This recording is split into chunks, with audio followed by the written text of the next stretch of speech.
Yeah, good man. Looks like we getting a fight sorted out now. So I've been training hard. I had 2 or so weeks off after the E-Man fight, but we got a busy team up at Nitro, so a lot of amateurs and stuff like that. A few pros, so always train. I'm sparring, twice a week, in or out of camp, regardless. So just when it goes in camp, there's a little bit more purpose to the sparring and a little bit more just looking after myself. But Yeah. I'm always team out for sure. So Was always busy. And I work, man. I still work, at Nitro. I'm still on 30 sessions a week of PT. So I'm by no means a full-time fighter. I don't lay around and just train. I'm still working every day. I'm up at 4:30, getting to the gym and don't get home till 5:30 in the arvo. So it's long, long long days. days. Yeah, yeah. It's good that it's a bit busy. I guess it's good in the sense that you're always busy in some, whether it's your training or you're training helping train someone else Yeah, as well, in the gym. At least it absolutely. keeps you in Yeah. that environment and that element of just training and fighting and whatnot. Yeah. So Sure. yeah. Blessed to have Nitro because I couldn't go do other stuff, labor, have to find time to train. So it's a good place to be in the gym, training my clients, and then I'm there to do my own stuff. So it works well, man. Yeah. Tell me a little bit about how you got into boxing and stuff, man. How your journey started. Yeah, boxing was never really on the forefront of my aspirations or anything like that, and like wanting to make anything of myself. It was always MMA and be in the UFC. Before that, it was wanted to be a football player, as every young kid from where I grew up wanted to be. And then I crossed over and always was a fan of the UFC, and I went straight into an MMA gym, and that's where the sort of journey of combat sports started. And dipped my toe in some Muay Thai as well. Went to Thailand and fought over there in Thailand. But it was always MMA was like the dream to be an MMA. And I had an injury. I busted out my knee, blew my knee, ACL gone, ruptured my LCL and all that sort of stuff. So that wasn't the reason though of why I crossed over to boxing. It just when push come to shove, it made a lot of sense with the DNL, Dean Lonigan, come on board with presenting me with a contract and a promotional contract as well, and put me on Foxtel. And the figures he put in front of me at the time were really enticing compared to what MMA was. And historically, you hear of MMA guys not getting paid accordingly for what they put their body through. And for me, I just want to be doing something that not many people can do very well, and that's fighting. At Mm. the end of the day, it's a very left field sort of profession. Very popular these days, but to be at the high end and make a good life out of it, it's hard yakka. And I want to test myself, and I believe I'm good enough to be right in that 5% of the best in the world, whether it be boxing or MMA as well, for that fact. And so the figures got put down in front of me, and the promotional contract was there, and I picked it up and ran with it, and that's where it all sort of started. But after my injury, the plan was to get in front of just at the time I had my first two boxing fights in the midst of my MMA career on very short notice, 4 days at two divisions above what I was fighting at in MMA, and um, I didn't care about boxing at the time, so I was just doing it for a paycheck. The first fight was because I needed to buy a vacuum cleaner. My old missus took this Dyson vacuum cleaner when we busted up, and I wanted it, so I went and had a Yeah, fight to yeah. get one. And yeah, so I didn't really care for the result in boxing in the first three fights. And then when I got that contract, that's when the sort of was like, all right, let's go. Let's put all the eggs in this basket and make some money and make a good life for the people that are around me now.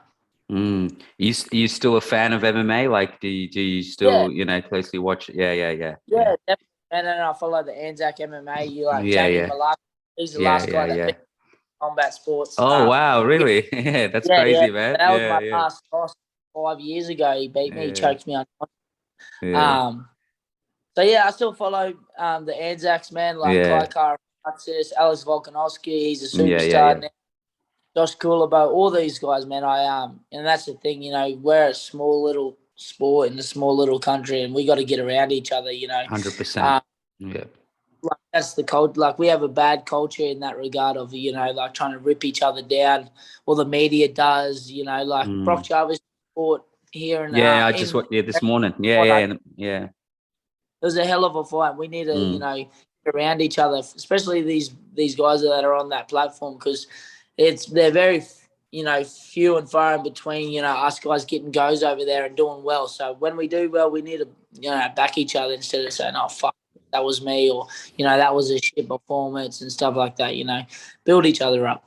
I think it's essentially like, man, you just got to look at where we're at as well, right? Like we don't have time to kind of shit on each other and bring each other down, and their success, whether it's Brock, whether it's the Maloney twins, whether it's anyone, they're essentially opening doors and putting eyes on our sport here, right? So it's almost like, hence why, like with my platform as well, like I know we got media and shit, but if I'm being honest with you, man, like I think the media is a bunch of bullshit as well. Like, I just feel like things like Fox Sports and things like, even just the normal channels like Tens and all that and what they cover.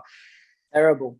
Bro, it's like you get a 1 minute time slot, and you know what I mean, and it's only when it's really something something massive or huge in their eyes. But I always felt like they don't understand that if you cover it from grassroots and you build a really good foundation and a good viewership on what people are doing from an amateur all the way up to a pro, and when they're fighting on all these big cards, essentially, like the no limit cards and things like that, half of it is identity, right? People identify with people, right? Which we'll get to with, even with yourself and how you've been able to kind of really brand yourself in the way that you've gone about it. But half of it is just identity. Like a lot of it, obviously, like I've done amateur boxing and I've fought amateur boxing. My brother's a big boxing head, like my older brother. And he always used to say to me, he's like, man, like I would love to know what's going on in Aussie boxing, but I just don't know where to go, where to see it, or, how to see what's going on. Like, funny enough, it's only recently I put him onto like Oz boxing and stuff on Instagram. Like he's not a big social media guy, like, but I was like, dude, follow these guys, and you'll kind of know what's going on and stuff. So it's so good to hear you say that, and even just to have that real, that not so much an egotistic view, right? Like that, hey, that the realistic view is, man, we've got to help these guys, we've got to support each other, because if we build that foundation here, then at least people come into the ranks, and by the time they're hitting these pros and hitting these big fights, there's an identity to that person. They're like, man, I can't wait to watch this person fight, because I think that's half the battle, man, with people, Oh, absolutely. Yeah. Man, that you say that the ego comes into it with each other. I wish I was there. I sent Israel Adesanya a message when he made his US debut, and I was sort of like, I was younger back then. I was only 20 years old or something, and I sent him a message. So I met him in New Zealand. I went and cornered Damian Brown in the UFC, and we went out after. He wasn't in the UFC at the time, and I met Shane Young and stuff like that, and I sent him a message. I said, oh, man, I was sort of hoping that you got done, because he was, the trash talker, and only because I wanted all that he was getting for myself. And I said that to him. I said, I wanted you to be beaten because I want what you got. And then now it's sort of, I come to realize that's not the way I should go about it. And, he appreciated the message, and because it was so real, I said, man, I wanted you to fall because I want everything you got, but I know I will one day. So it was cool. It was real cool. Yeah, that's pretty dope. I'm sure a guy like him would have respected that too, for sure. Nice message. Appreciate it. He gave it a share on his story, so I thought that was pretty cool too. Yeah. And I was a fan before I fought on AFC when we both won our titles. I was a fan, but just at that time he was in the UFC and I was injured. I'm like, fuck, I want everything you got. So I sort of hoped he had tripped, just like everyone does in this sport. I bet there's some guys that were watching Brock Jarvis this morning, 19-0. They wishing it was them. Yeah. He would fall, so it would open up maybe chances for them. We need to get around each other. Yeah, 100%. What did that do mentally for yourself, man? Even just that switch in mindset, right? Like from thinking like, hey, this person's got everything that, or like, I want what this person has, as opposed to I will get there. I mean, that would have done a lot of wonders for you just in general, in how you prepare yourself every day, how you get up, how you go to training, how you, how you deal with week to week out. Like, did you find that mentally you were in a better place, and in terms of even just your training and your goals and your vision and where you're heading, kind of thing? 100%. It's like, you get jealous. The green-eyed monster is a fucking ugly trait to have, jealous. You can sit there and be like, oh, fuck, I'm better than that guy. Doing he's doing? Why aren't I getting the chances? And you get bitter about it. And, you know, that's a bad mindset to have. And, man, you know, from now on, you know, from then, you know, even, yeah, from then it's been easier now. You know, it's just like, I'll get there one day. I just got to take my time, and, you know, the good things will come to those people that first and foremost work for it, but that wait as well. You know, you don't want to rush in. And that's one thing my coach tells me: one step at a time, one round at a time, one fight at a time. And we'll get there one day. It's just it's meant to happen when it happens. Don't force it. There's always an element of patience in everything, right? Anything that you want to do, that's great. That you have to have that element of patience involved in it, right? So, yeah, it makes it more worth it when it comes around. Are you looking to fight before the year closes out, or is this something for next year you're looking? Yeah. I want to fight. I'm going to fight December 4 this year. Yeah. The name on my tip of my tongue is Ron Murdoch, he's a division up. You know, he's a super middleweight. There's just no one to fight at middleweight here. So I don't want to be sitting on the bench doing nothing. So I'm in this sport, and I train twice a day, 6 days a week to test myself. And that's, you know, he's from the Gold Coast. With the fight would be in Brisbane somewhere. So you know, I suggested going up to fight someone just so I could get paid. I'm getting married next year. Yeah. Christmas is coming up. You know, I want to have a good Christmas. Bro, it's that holiday season. Yeah. I get one December 4. Ron Murdoch, at one point he was ranked number 1 with the WBO. So it's a massive fight. Definitely the hardest fight I would have to date, easily. Him being a lot bigger too and a lot more physical. But that's what gets me up out of bed, and that's why I push so much harder. You know, I got a name come across. There was a guy named Ethan Law, who's 5-0. I do a lot of training with Ethan Law, and, you know, that just doesn't get me going. You know, 5-0. He will one day. That kid will be great. You know, but for now, it's a lose-lose for me. I'm 11-0. You know, world ranked with the IBF and the WBO. That doesn't progress me apart from getting paid. And honestly, that is probably enough to be paid. But it's coming to a point now where it needs to progress me and, you know, get me going. And Roland Murdoch definitely does that. And fights like that do that for me. I guess it's almost like bigger the risk, bigger the reward as well, right? You know, you know. And how did obviously, man, like I would say as of late, but, you know, especially after the last few fights and you know, with your brash personality, obviously people have commented on it and whatnot. I personally love it myself, but, you know, but it almost seems like, you know, it's coming, but there's a sense of genuinity, man, in when I see you speak out, the way you speak out, calling names and you know, and just the you know, what people might see as cockiness, I see as confidence, you know, and confidence in yourself, right?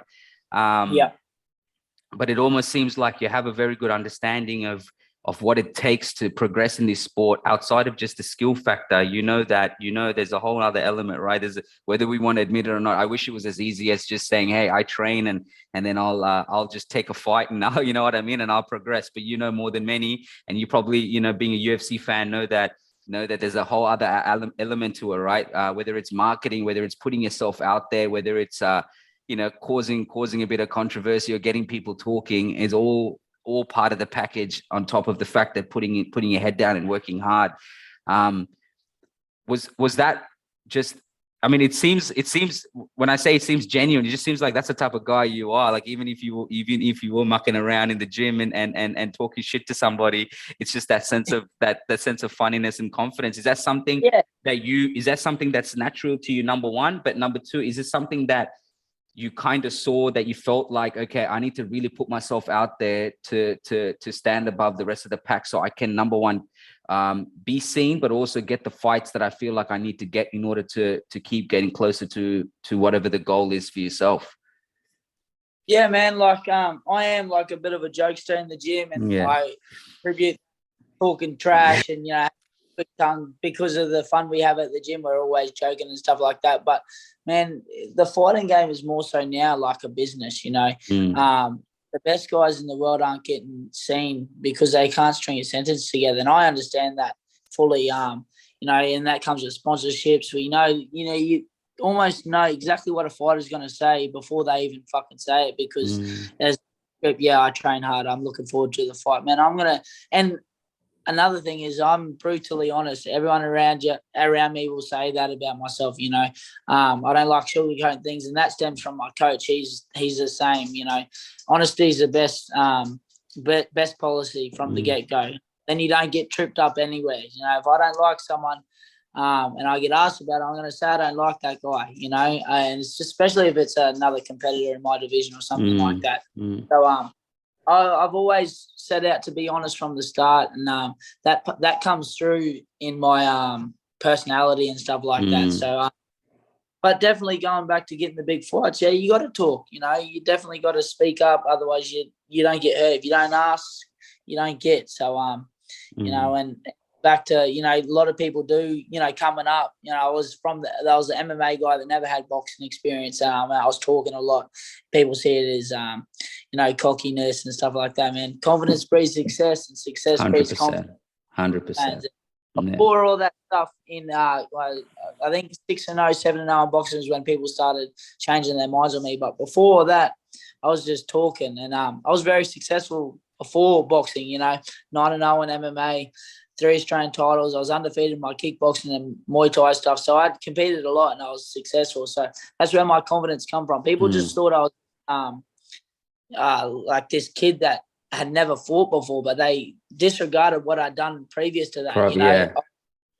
Some of those later fights in my MMA career, 5 times 5-minute rounds with elbows and against black belts and all this sort of, proper human weapons, whereas boxers, not to put them in the both sort of category, boxing is just hands, and you got to be dead at it to be the best in the world. But MMA, I have been fighting for a long time, since I was 17, 18, I had my first amateur fight. So that's where my confidence come from. And now I think people are starting to realize it is confidence. It's not all talk. Like aura of like cockiness and stuff like that. But you got to be, otherwise, 100%. you're saying someone else. And I don't mind if people. I'm not going to lose sleep over someone that doesn't like me or doesn't agree with what I say, or the fact that I come off as cocky. I'm the one in there at the end of the day. And, exactly, man. Yeah. Feed myself and look after my partner and my mum and all that sort of.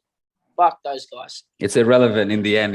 What they think is irrelevant. Right. You know what I mean? It's just that it only mattered. If you didn't do it, whatever, they wouldn't be paying attention or whatever. So there's two sides to the coin. So do you find with that mindset, like even just a sense of putting yourself out there and it's almost like you're visualizing in a sense, right? When you put it out there to the universe, do you find has it changed the way, like, not to say that you don't take training serious anyway, but by coming out and really raising the stakes the way you do when you do come out and spoke, does that change the element of how you train? It's like, okay, now I've spoken it out to the universe. I got to fucking make sure I put my head down and get the work done so that I don't look like, you know what I mean? No one wants to be that person that talks shit and then goes and, you know what I mean, gets their asses handed to them, right? So there was one of the questions I had in my head I wanted to ask you because I know for a fact, like, if someone speaks out like that, man, naturally you're going to just make sure, man, you try to leave no stone unturned, you know what I mean? Because you're like, 100%, man, I agree. And that's definitely something I've battled with. In MMA, I didn't have as much of a voice, maybe because that's where I was, learning my craft and getting my confidence and, winning and stuff like that. But for sure, ever since whenever the penny dropped, I'll go out and say I'm going to smash this guy within however many rounds or whatever. And that does, add to the train. You've said it and spoken it out, and people are expecting you to do this, and they'll tune in to see if you can bring it to fruition. And yeah, man, for sure, it adds that extra little bit of pressure. And pressure makes diamonds is another one of my sayings. 100%. Yeah. On that's the other thing. People won't, because they're scared of falling and having people have a dig at them. Oh, you said you're going to beat him in 3 rounds and you didn't. I said about Mark Lucas, I was going to smash him in 3 rounds. I didn't, but I still won. But people aren't talking about the fact that I didn't do it in 3 rounds. I still won. Yeah. But the boxers and fighters, they don't see that. They just see, oh, if I say I'm going to knock him out, everyone's going to expect me to knock him out. If I go to a decision, they're going to call me a liar and a loser. Who gives a fuck? You still won. And Yeah. so you know, there's been a few times I've missed out on my predictions, but no one's talking about that though. There's just the fact that I'm still winning. Yeah. And I guess the flip side element is, man, you got a whole bunch of people either that or going to tune in to want to see you lose, which is still good, which means you're still getting the viewership up, right? Like you look, a lot of the guys that are very big, whether it's in the UFC or whatever it is, right? They tune in, they tune in to watch them lose sometimes more than see them win, because they just want them to eat their words, and that's a win-win in the end, because you're getting people's eyes on the sport, and you're getting people watching in and tuning in, which is exactly what you need to do anyway. So whether they're rooting for you or they're not, Conor McGregor, I hope it's a perfect example. So I can hear his post-fight speech, because I know it's going to be a cracker. People watch for that reason. Yeah. What's training week like for you, man? Like what's I know you said you train twice a day. What's a typical training week like when you kind of go into camp and stuff, like outside? Is it purely always up?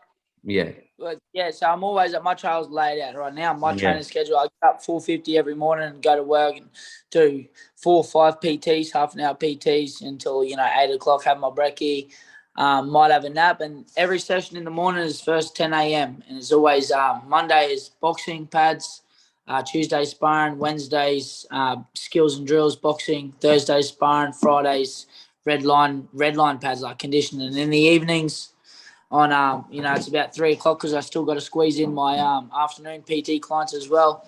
On a Monday, I do a sprinting session. Tuesdays weights. Wednesdays recovery, 30-minute of assault bike roll, just cruisy as. Thursday afternoon is another red line sprint. Friday afternoons weights, and Saturday I don't train in the afternoons. I might go for a walk. So twice a day. And my coach Blair Studley, he's the owner of Nitro. He's spent a lot of money at getting the top tier workouts from all over. He's got programs left, right, and centre for purely just for our our running program is a whole workbook. Our strength and conditioning is a whole workbook. Even that programming of spacing out my sessions is in the book we got. So it's very he's very diligent in the way he approaches it. It's not just today we're going to hit pads for 10 rounds. I know exactly what I'm doing every day for the next 8 weeks. That's why I love being in fight camp, and refreshing to know exactly what you're doing every day of the week. And on the Tuesday and Thursday we'll swap up the sparring partners. If we can go somewhere, we will. If we get someone in, we will. If not, I still got 6 or 7 guys at the gym that I can spar with. And that's a massive credit to Nitro Boxing as well. The boys that work there and train there, all killers as well. So I'm always getting work in regardless. But, that's my week, man. Saturday afternoon, I chill out. Sunday's full rest. So, it's a hectic schedule, and especially still squeezing. I'm not doing nowhere near as much PT as I used to when I started at Nitro. I used to do 50, 60 sessions a week. Now I've cut it back for those reasons that, training's coming, it's a little bit more not that it wasn't meaningful, back then, but it's just the stakes are higher now. Yeah, 100%. 100%. Yeah. We cut back a bit. I do about 25 to 30 a week, and so it's a busy schedule, man. And when one day I know I won't have to get up at 4:50 and do the PTs, but me being able to communicate is because of Nitro Boxing. I'm talking to heaps of different people every day and having to keep conversations flowing, and that's what I credit me being able to speak nicely to media and in front of a camera and not go all shell shy. Yeah. I mean, it's just, the routine aspect of it is just as important, right? Just having that finer details, and even to the point of spacing out your training and things like that, and, with your strength and conditioning, and then making sure that, the next day, it kind of offsets that and things like that. Yeah. So, it's really important. Do you mentally, in terms of like mentally and physically preparing your body recovery wise, I mean, do you do things that are outside of the norm of just just the physical aspect of it to kind of get you mentally prepared and and keep you ground, like, you know, just kind of keep you zen, I guess, in everything, you know, week in, week out. Because with this tough schedule, even with your PTs, obviously there's always that chance of not so much physically burning out, but mentally you got, you know, mental, people don't realize the mental aspect of it can burn you out as well, right? Just thinking and constantly having things in your head. And so is there anything else that you kind of do, or do you find that the routine that you have helps you prepare mentally and physically? One thing I was like, I'm very well my mental, and I know this sport brings out, you know, can crumble a lot of people before they even get in there, you know. There's good guys in the gym that are fantastic, and then when it comes time to shine, they go to water. So one thing I am squared away with is my mental is strong as. So I don't have to do anything other than just do what I got to do, you know, which is train, work. You know, I credit my home life and my fiance being able to switch off at home is very important, definitely. And I just get to hang out with my two dogs as well. So that's my sort of downtime outside the gym. And you know, I don't watch much TV, read a book here and there. But man, Javille, she's a massive part of my success, and same with Blair as well, my coach. So we chat all the time and stuff like that. But yeah, I don't do anything, you know, special or particular. I know some people, you know, do their breath work to relax after, or, you know, man, I just, when I got a name in front of me, I'm thinking about that person all the time, and I just want to smash that guy. Yeah. Fighting becomes very naturally. I don't have to talk myself into a fight. And my fiance will tell you, you know, it's a quick trigger, it's a short switch to turn me in from, you know, just going about my day to wanting to punch someone's fucking head in. Yeah. So, but that's what it is. But you got to have that best of both worlds as well. You know what I mean? When you got to switch off, you got to switch off completely, right? Yeah. And then when it's on, you know? Yeah. It comes very easy to me fighting. I don't have to talk myself into, you know, yeah, it's easy for me. Do you draw inspiration from things, whether it's books or things like that, to kind of you know, not so much keep you motivated, but I guess, you know, like along the journey that you know, kind of gets you up and keeps you, you know, provides that extra energy? Do you get inspired by things, and, you know, whether it's watching things or... I just not really, man. Like, I do a better life for myself. Not a better life. I had a great life growing up. I think I got to remind myself of, you know, I did go without with some things, but never without food or a roof over my head.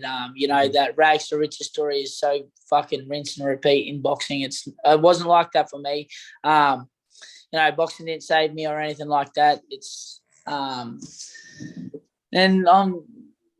motivation. You know, one time last year when I was fighting for those titles, you know, my motivation come from, you know, winning that fight so I could propose to my my now fiance. You know, I had a motivator for me. You know, I was running up hills. I'm a buck. I'm tired, but I got to win this fight so it's a good engagement. You know, fight is like, I'm gonna win this so I'm not a loser at my wedding. You know, that's stuff I like self-motivate. I don't draw much inspiration from, you know, Ali or the said, you know, I'm my own man, and I do it because I want to do it. And well, I must say, Javille, she's a massive inspiration to me, and my house and stuff like that, to pay for this, and you know, be able to one day relax and not have to fucking get up at 5 o'clock in the morning, go and train, fucking stress out about this shit. Be able to enjoy the fruits of my hard labor. Yeah. What's your headspace like fight week, man? Like, you know, what's kind of going through your head, and you know, kind of leading up to the weigh-ins, and, you know, what's Hardman's mentality during fight week? Man, it's so simple. I'm just gonna smash that guy. That's like, I honestly want to fucking punch the blood out of him. And that's the end of the story. You know, I do talk myself into, like, a few people have said, you know, pure hatred for my opponents, but I don't have to hate my opponent to punch their head in. It's definitely stressful. There is, like, I always say to the boys at the gym, like, I can see them riding the waves, the emotions of the fight. You know, at one point, maybe on a Tuesday afternoon, you're feeling on top of the world. Wednesday morning, lunchtime, you're like, "Fuck! What if I lose in front of the people that I love?" And yeah, it's such a crazy little journey, isn't it? Yeah, yeah. I got told earlier is just ride the waves. And you know, throughout that fight week, it's up and down, but mostly up for me. And I just want to get in there eventually. You know, my mind is sort of distracted with cutting weight. You know, I'm thinking about the donuts I'm going to have after the fight and stuff. yeah. But Yeah. fight week for me, and it's like I said, nothing particular or anything like that. I can do fight week anywhere. You know, a lot of my fights I've travelled and been away from home for the last 4 days before the fight and stuff like that. So fight week's easy. I enjoy fight week when it finally rolls around. All the hard work is done. You know, all the sprinting's done, all the sparring's done. I just got to get that last bit of weight off, weigh in, and then go and do what I really, really enjoy doing, and that's fighting and competing. Yeah, it's sometimes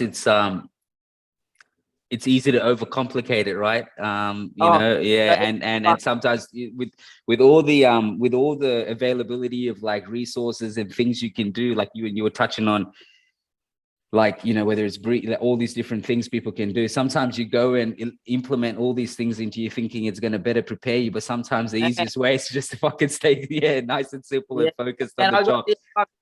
This is a whoop strap, and I thought, you know, is that like a heart rate thing, or what is that like? Is that like a does fucking everything? It'll like track your sleep, how much REM you get, how much deep sleep. It'll even tell you your skin. I got this thing, just thinking it'll add to my training. Like, I use it, but 2 weeks out from a fight, because this thing will give you like a recovery score. So if you don't get your hours needed to sleep, you'll wake up. Right. Yep. Have an easy day. And it's like, I take this cunt off, you know, 2 weeks out from a fight, because I don't want, you know, it's distracting to me, you know. This not going to help me fight, you know. All that breath work and stuff. At the end of the day, people do overcomplicate this sport. It's two people with a set of fucking gloves on punching each other. You know, you just got to hit that guy more than he hits you, you know, and finish standing up, you know. There's a lot of so many sort of this and that. You should do this, you should do that. Don't sleep with your partner the last 2 weeks. You know, you got to have and stop it. It's a fight at the end of the day. Yeah, exactly. It's all these little mythologies and myths that come with with it, eh? Like, it's probably not for you. Yeah.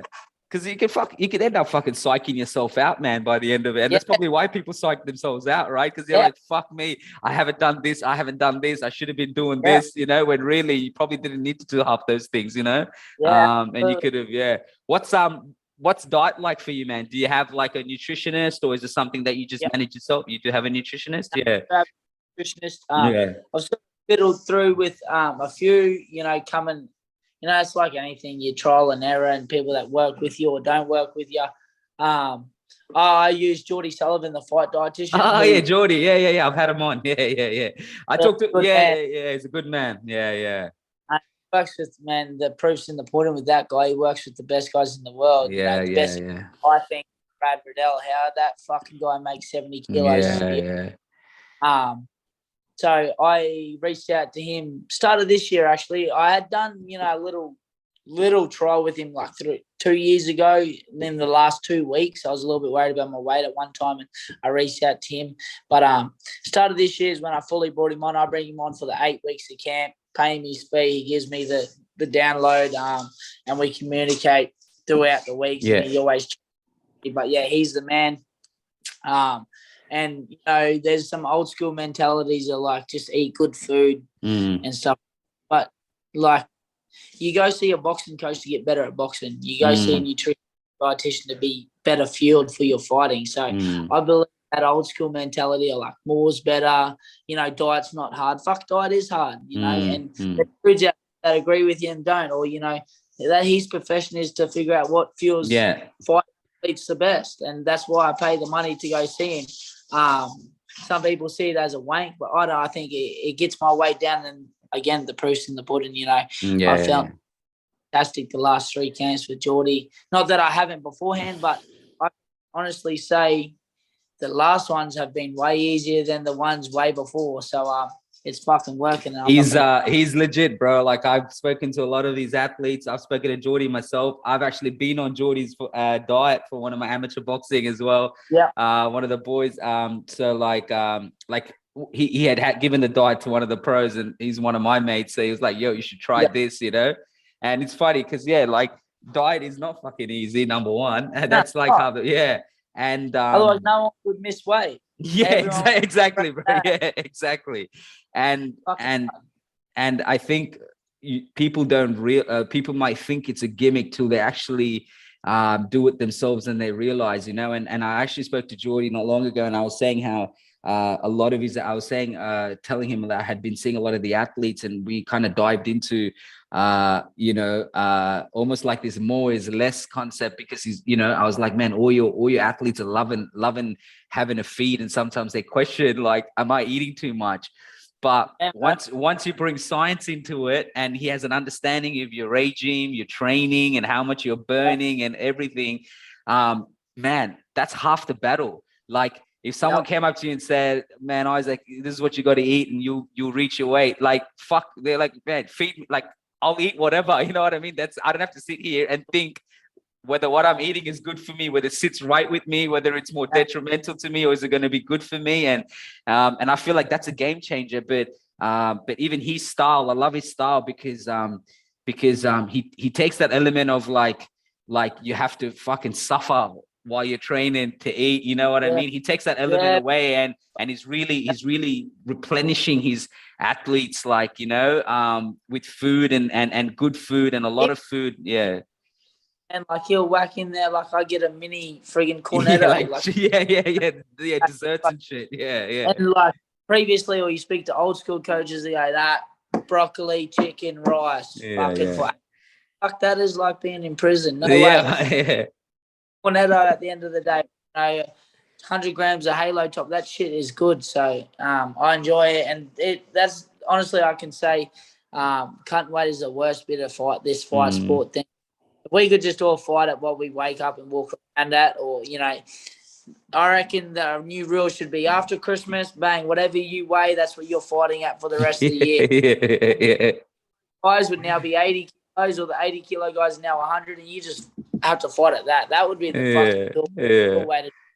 It's not. So it definitely can. If you do it well, you can, you know, work it to your advantage and stuff like that. But going back to Geordie, he's my guy, and he's good at what he does. What's your I know you said that the weight cut itself has been much better than previous times. How about your output, just physically training and recovering? Have you noticed a big difference in that sense as well? On the diet? Yeah, on the diet. Yeah, like just with the nutrition. Yeah. And he said this camp, like, we're going to implement a bit more of this going into training, like food protocol around training times and stuff like that.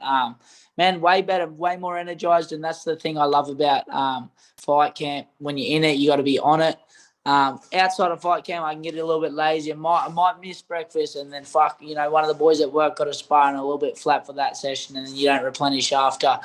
You could wake up struggling the next day. Whereas when you're in fight camp and you're doing exactly what you're meant to be doing, you're feeling 100% all the time. And definitely, man, Geordie's system he's got is second to none. And I feel $1 million. You know, towards the end of a fight camp, you always think, fuck, you know, I'm getting, you know, drained and stuff like that. But I'm $1 million all the way through. So I feel better in fight camp than out of fight camp when I'm, you know, and you too, like when you eat ice cream and burgers, and you feel like a piece of shit anyway. Yeah, you do. Yeah. Especially when it's so long between them, right? Like when you're in fight camp, like you're hardly eating like that. So when you do eat it, you actually do feel like shit. It's not even like a mental thing. Physically, you're like, fuck. It's just like you set yourself back. You set yourself back like 10 years. That's how it feels like sometimes, you know? Yeah. I'm on top of everything. What's some of your ambitions and goals, man, moving forward? Like, what do you vision for yourself? What do you set for yourself moving forward? Man, be the best in the world, be a world champion, undisputed world champion. And then I'll cross back over and become, say that I fought in the UFC, that is definitely one of the things I'll do. But first and foremost, I'm going to be a world champion in boxing, and I'm going to have fucking 7-8 figures in my bank account. Money, massive motivator for me, and that however you want. But I know I'm good at this sport, and I know this sport pays well. So that's what I'm going to get, and I'll get everything. Not everything I deserve, but everything I want, because I'm going to work hard for it. But yeah, be a world champion, man. That's, if you're not aiming for that, why are you doing it? Why not doing it? Exactly. Yeah. And I get why people would do that. They, and credit to those guys, they realize they're probably not going to be anything more than an Australian, or, a domestic fighter, and they keep doing it. That's proper love for the sport. But not me, man. And I know this sport is a cruel motherfucker, and it doesn't love me like I love it. So I'm going to milk it for everything I can, and then I'm going to get out, and you'll never see me back near a boxing ring ever again. Yeah, man, world champion is what I'll be. What's and yeah, like you said, man, like who the fuck wants to get punched in the face for fun? You know what I mean? Like, you've sparred enough to know how much that sucks, let alone fucking, you know what I mean? Having to go do it just for fun, So yeah. What's how do you kind of deal with adversity, man? Like I'm sure, like you mentioned, some days you're dipping down on energy and kind of dipping down maybe confidence. How do you kind of pick yourself up on those type of days? First, like, my home life is something that I always credit my success to. Like, Javille, she's fucking unreal. She's sitting right next to me. But she's that good. Like, she knows we're so in tune with each other. She knows if I'm having a shitty day, and she'll just remind me, And the next one is like the people I have around me at work. I get to go to work 6 days a week and have my coach there, my main training partner, all the boys that are doing it. So we're constantly in a good environment. Yeah, supportive environment, and around people constantly that knows what we're going through. Oh, fuck, he's having a flat day, let's prop him up a little bit. Or, Blair will feel like I'm having a bit of a shitty day, or maybe we only do 6 rounds on the pad instead of doing 10 rounds and make me feel even worse, sort of thing. But my home life is so fucking good and squared away. I got my beautiful dogs and Javille, and she's a good woman, change your life, and she really has. So it's important, just the company you keep, bro, around you as well. Yeah, it's just as much as important. Yeah. I only got a small, and that's important as well. And I don't like, to be completely honest, or I don't like entertaining people. So at home, me and her and the dogs, and unless it's in the boxing ring, bro. Yeah. Yeah. Listen, bro, I won't take too much of your time anyway. I know you're chilling out on a Sunday as well, man, but I really appreciate you giving me a time, man. I'm a big fan, and man, you're a fucking legend, and I hope I really do hope things plan out the way it does, and I'm sure it will, and I'm looking forward to you stepping back in the ring, man. I think you're great for Aussie boxing, and and I'm sure it doesn't really matter what anyone says, or you care what anyone says, but man, what you're doing is exactly what we've been missing, and it's important for me, and for my platform, my brand, what I'm trying to do to kind of dive, and that's why I call Into the Deep, because it's like I said, man, like I think Aussie media is shit in my eyes. I just feel like they're still in BC, man. You know what I mean? Like, they haven't kind of caught up to the new way.